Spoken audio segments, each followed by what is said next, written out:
Mizi!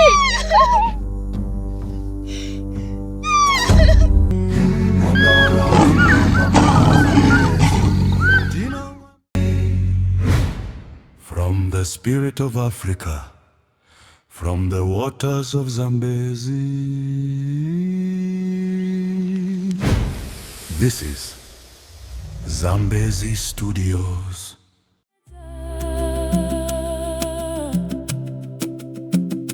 Nyoka huru yarura musango,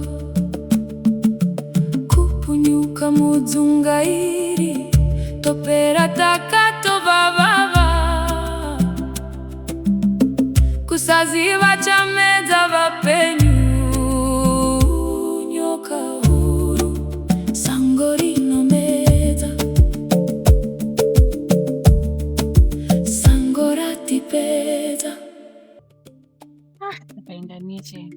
Ngatishingire Unotsvaga kana dzanhasi nedzimangwana. ngatingoshingirire mishi takatevisira kuti chaneta Sasha tinonzwana asi kana mishi dai tatombonotarisa kana ukoko ndikuona kunge kune uno but zvakangofanana Sasha ndokwatiri kungobva. ngoshingire tongopinda mukati one zvinhu tachingofamba nerodhi. Alright, tingona tiende tingonoona. Nyoka huru Iko! What is it? Mishi! What is it? What is it? Yaruma! Nei! Waruma nei!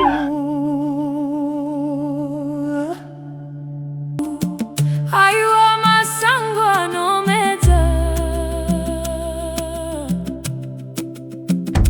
nyoka huru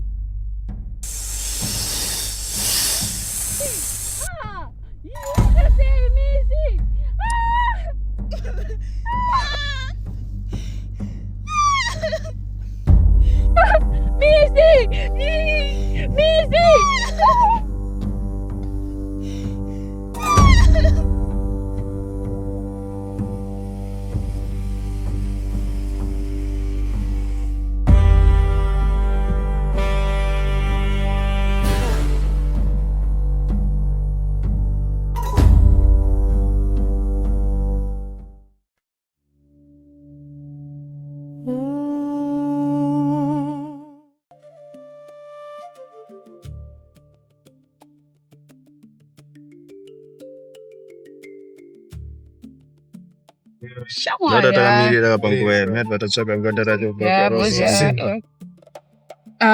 pangomba chizodangogara zvapedzwa pisa dando izo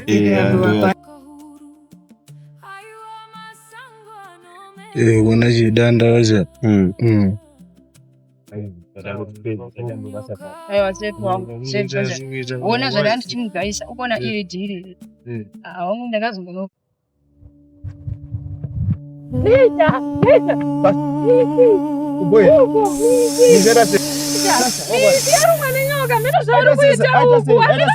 boys wekuno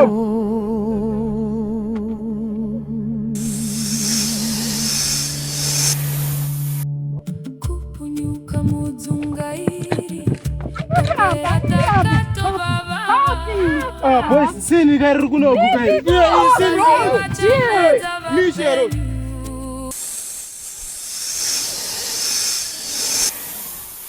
Bleja wona kai muzvikuita mishi shamwari uyaoneka wekuno kukai uyaoneka wekuno kukai Bleja mawanika wekuno kukai Spirit of Africa, from the waters of Zambezi, this is Zambezi Studios.